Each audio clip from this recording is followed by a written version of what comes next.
PSVR2 is aiming to usher in the future of immersive VR tech. We're talking 4K, foveated rendering, 110 degree viewing angles, HDR, visor haptics and much more. The whole thing, well, it's just really exciting, especially as we creep towards its 2023 release window. But the thing is, what games will we actually be playing on this impressive new piece of tech? Well, we don't have release dates for, well, anything, not even the headset itself outside of a release window. There are a handful of games that we know are definitely coming to PSVR2 at one point or another. And that is where this video comes in. Now, this isn't going to be a definitive ranking, they're in no particular order.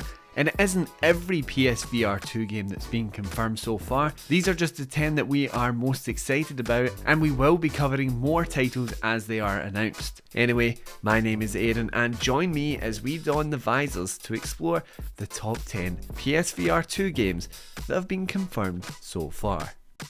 Star Wars Tales from the Galaxy's Edge was a VR title released originally on the Quest, but we are finally getting a PSVR2 version, and it is filled with just about all the things you should expect from a VR Star Wars game. Blasters, references, nostalgia, and possibly even a lightsaber or two. This shooter will have you visiting familiar locales, bumping into old friends, and becoming a hero in your own right. But what is even better is that this is the enhanced edition, so it's going to bring haptic feedback, headset and eye tracking, improved visuals and 3D audio, making this the ultimate way to experience this game. LoFi has been on early access on PC for quite some time, but let me tell you, this thing certainly looks like it's going to be worth the wait when it eventually arrives on PSVR2. With the cyberpunk aesthetic styled all the way up to 11, LoFi is a surprisingly expansive VR experience that'll have you solving crimes, exploring a neon city, and getting into the occasional shootout. The HDR is really going to shine on the PSVR2, and honestly, I think this one will be great just for the vibes on their own. It doesn't exactly tell you what to do, you're just free to exist in this city. Now, we haven't had any word on this one from Sony itself, but one of the devs has consistently stated that it is coming to PS5 and PSVR2. Dimio is another PC VR release making its way to PS5 and the PSVR2. This tabletop RPG will have both a flat screen and VR version of it bundled into the one purchase, but VR is really where you're going to want to play it. With eye tracking selection and the 120Hz support on VR, you'll be able to immerse yourself and friends around the table as you roll the dice and take the fight to your enemies. And if you have players that don't have PSVR2 or even players that aren't on PS5, you'll be able to match up with other platforms thanks to crossplay.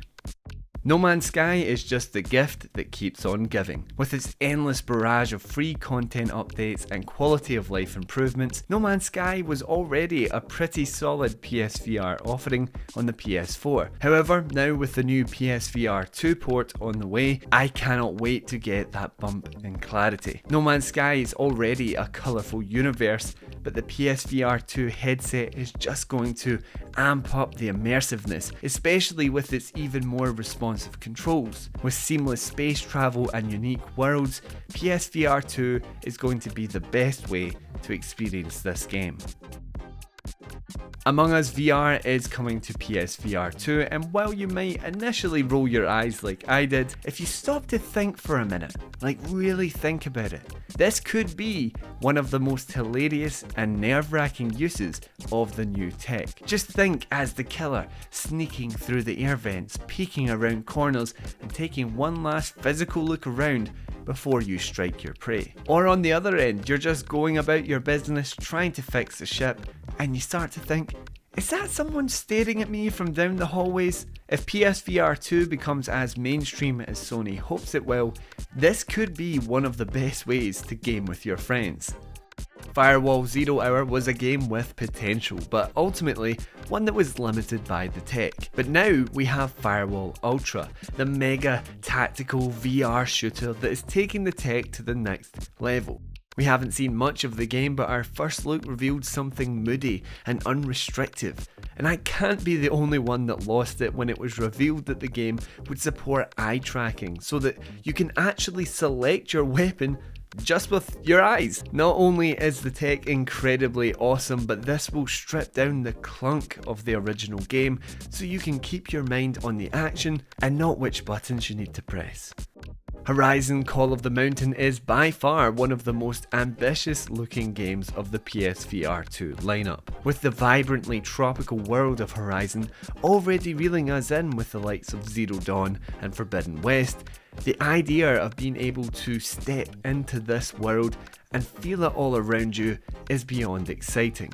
I mean, the bow combat, the wall scaling, and even having to physically look up as a tall neck passes you by. It's one of those games you'd never initially think of being a candidate for VR, but when it's there in front of you, you're like, yeah, of course. And the graphics, my god, they even look good in the trailers. So in VR, with that 4K HDR, I genuinely think this one could blow our minds.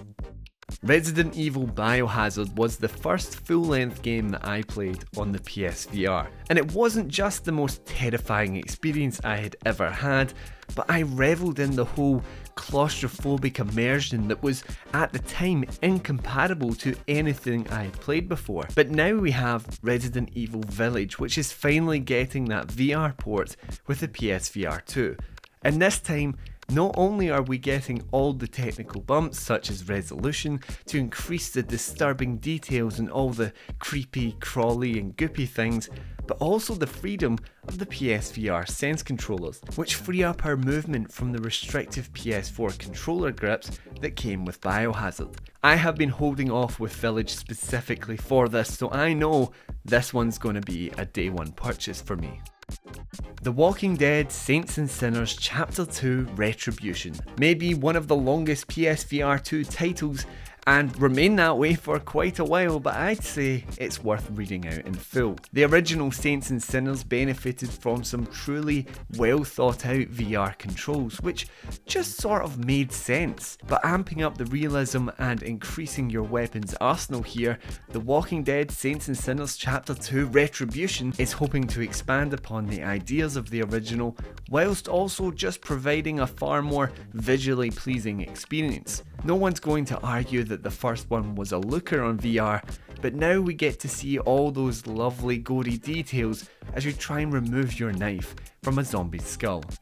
Lastly, we have Ghostbusters VR. Who hasn't at one point or another wanted to pick up a trusty old proton pack and blast some ghosts with it? Well, Ghostbusters VR, which is currently being developed for both the Quest 2 and the PSVR 2, will allow us to do just that. Details on the whole thing are scarce at the moment, but we do know that you'll be able to play it solo or team up with 3 other friends. And with an extensive and supposedly engrossing campaign to work through, it sounds as though there will be plenty of variety which will make busting ghosts fun all the way through. And those are the top 10 confirmed games heading to PSVR 2. Let us know which of these you are most excited about, and remember to like the video and subscribe to the channel so you can stay up to date with all PSVR 2 news as we creep our way closer to its release. Anyway guys, thank you for watching, and I'll catch you next time.